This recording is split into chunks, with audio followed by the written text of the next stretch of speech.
BYU basketball wins its 11th consecutive game as the Cougars take down Arizona State 104-76. Mitch Harper, Kyle Ireland with KSL Sports. A dominant victory by BYU tonight, Kyle. I thought BYU looked great, first home game back since December 22nd. This big three for BYU combines for 81 points. They outscore Arizona State on their own, led by Richie Saunders, career high 31 points. ASU is just finished with playing Richie Saunders. Career high against ASU last year, 30, tonight 31.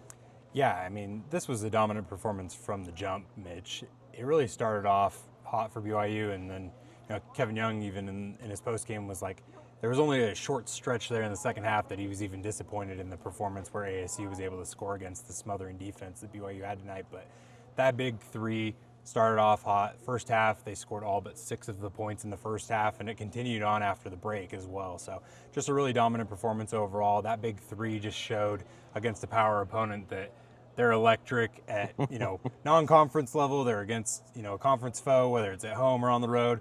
They've been able to show that their chemistry has continued to grow throughout this season. 26 of 41 was the big three from the field. Impressive, even to the point where Arizona State head coach Bobby Hurley had to marvel at that. Coach Hurley also talked about the only thing that his team can hang their hat on tonight. Well, they prevented BYU fans from getting free Chick-fil-A, and we know the Marriott Center loves its Chick-fil-A when they get those free opportunities with the Cosmo inflatables in the Rock and whatnot. More than 18,000 fans were here in attendance tonight for this game. Great atmosphere. I mean, BYU fans have been waiting for this all year to get this team against a power conference opponent. They were ready for the moment, and I just think this whole BYU team is ready for whatever moment is thrown at them. I thought it was interesting tonight, too, that Kevin Young talked about how the identity of this team is starting to work in the three-point shot. The Cougars, for the fourth time this season, shot 45% or better from beyond the arc, 14 of 31. When this team is hitting the three at a high clip like they did tonight, they are going to be hard to beat against anyone they face. The fact that they have not just the big three, that all of those guys are playmakers in and of themselves, but the way that this team has been built out, and now the depth that they've had added with BYU coming in, and now their back end of the defense is really able to support that guard lineup, and even AJ at the small forward. It's impressive how, and Kevin Young, the way that he said it in the postgame, I thought was really accurate. How free flowing this offense truly is, and the fact that they have the ability to create space. There are guys like AJ, Rob, and Richie who create such gravity as far as the opposing defense being able to track those things. So it's really pick your poison. Do you want to live and die by the three-point shot, or do you want to have them be able to beat you down low when, it was an impressive performance because Dybantsa was out there tonight, and BYU had 5 blocks and was just an outstanding performance from him in such a small amount of time with this team as far as, his experience working and developing chemistry with his teammates. So that'll only continue on as well. And, we'll see what Keba's, outlook is as far as, coming back from his injury. But it's just impressive. They really do have so many ways that they can cut you apart as far as, offense and defense. They're smothering. They have a lot of length. They have a lot of shooting. They're really a complete team, Mitch. On the topic of Dybantsa, minor ankle. Kevin Young said that Keba could have probably played tonight, but they ultimately kept him out. Right move, because I think long term, when you get into the guts of the Big 12, you want to know, you got a proof of concept. We know Kevin Young is big on proof of concepts. You got that tonight with BYU as the starting 5. I also liked the contributions, 14 minutes with Hadim Boop. He did foul out in this game, but BYU's got an abundance of depth. That addition of BYU was critical because remember, the game before BYU officially was cleared and started to play with this team, it was evident when Keba was out for a game where they were struggling without Keba, and BYU's addition is just huge. He is a massive body. When you get near him, I mean, he is large, he's wide, he is tough to move around, and he's a rim protector, and ultimately, he's going to be your starting 5 next year. That's the goal. So, I could have made an argument for Hadim Boop to potentially start because I think what he did in non-conference play could have warranted that, but still, Boop is a guy that they eventually want to just have full-time, the 4 or even the 3, whereas BYU is going to be your starting 5 when Keba leaves, potentially after April. I know Cougar fans want that. I know this BYU team wants a season end in April. Bidu is going to be your starting 5. For Arizona State, this is a team that's struggling right now. 4-game losing streak for this team. I just think they're going to probably be near the bottom of the Big 12, I would expect.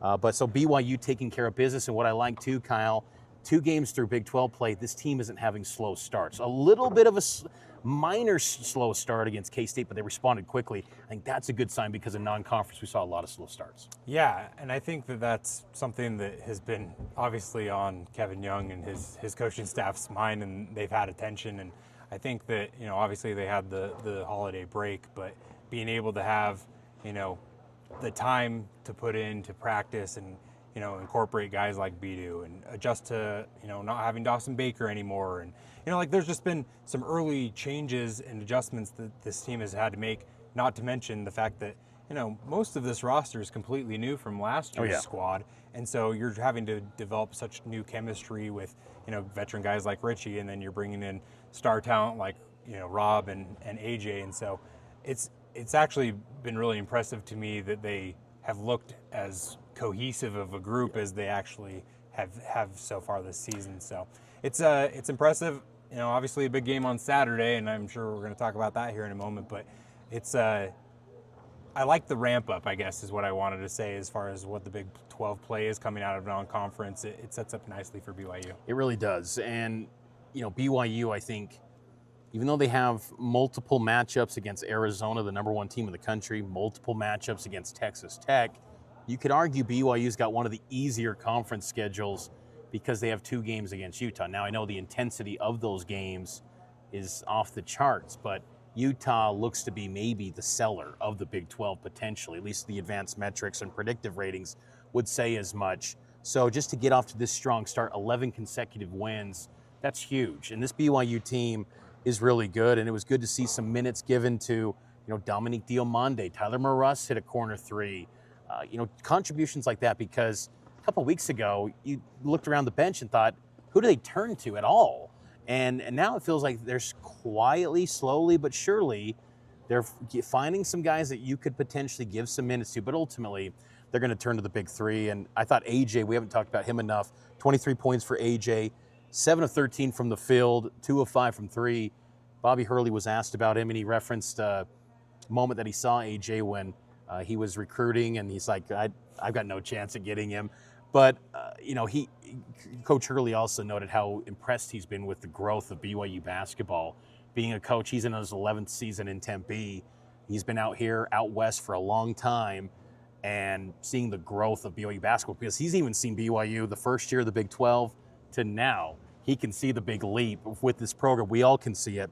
So I thought that was some pretty cool praise from Coach Hurley. But AJ, I thought there was a moment in the game where he just floated, and you kind of even marveled up here from press row of AJ's just gift of being able to float to the hoop. And he had in the second half some highlight plays that had the Marriott Center bumping, as always. Yeah, the word that I used to describe that to you was fluid. Yep. He is such a fluid player.